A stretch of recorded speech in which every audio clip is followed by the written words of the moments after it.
Hi, my name is Paul McCormack. I'm an artist from New York, primarily known for my portraits in watercolor, my portraits in oil. I'm here today to give you a little lesson on stretching watercolor paper. It seems very basic, but it's something that you need to know.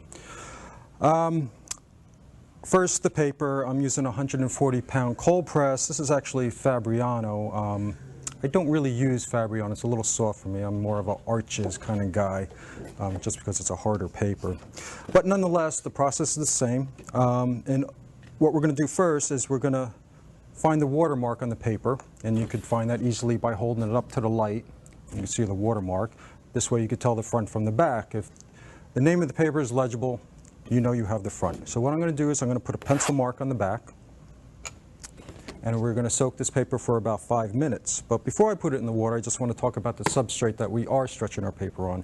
This is a piece of Homo soap. It's a building supply. It's kind of like a very thick pressed cardboard type of material. It's very lightweight, lighter than plywood. I used to use plywood all the time, but half-inch plywood, especially larger, it could be pretty heavy, especially if you're carting around to workshops and whatnot. So Homo soap is nice. It lasts longer than, say, the Gator board from continuous staples going around the edges, so I highly recommend it. So now we have our pencil mark on the back, and what we're going to do is I just have a little tub of water here.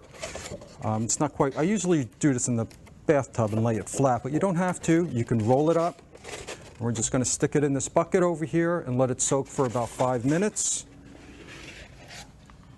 And as soon as it's ready to come out, we'll be right back, and I'll show you how we're going to get it down onto our board. Okay, well, our paper has been soaking for about 5 minutes now. You don't want to let it soak any longer than that, really. It'll pull too much size in from the paper. It'll also eventually turn it to tissue paper. So we're going to take it out of the water, let some of the excess drip off, and we know the back because of the pencil mark. Very simply, we're going to throw it over the edge of the board and start to pull it onto the Homo soap. Get it nice and straight. You'll feel it catch, get nice and taut, straighten it. We're going to take our staple gun, just a light duty staple gun. We're going to hit the center of each side.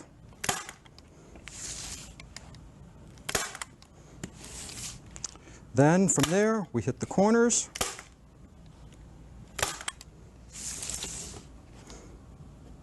Now we're going to fill in the middle. Also note how I have my hand on the bottom of the staple gun. This will allow, as a guide, and get your staples all nice and even. You want your staples at least a ½ inch in, about 1 inch apart. If you go too close to the edge of the paper, when the paper dries and contracts, that paper will just literally rip right off the board. Now we're going to fill in between.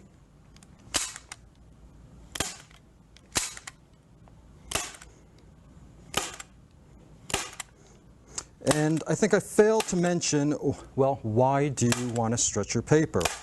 Well, if you're working on a 140-pound cold press, or any pound lower than that, you're going to need to stretch it, otherwise your paper will buckle and get waves. And why would you want to make things more difficult on yourself? Now, I have done watercolors that are over 5 feet in height. And stretched, I could do large washes in the background, and that paper lays perfectly flat. So we're just going to put in the rest of the staples. And then you let this dry, and you'll be set to paint.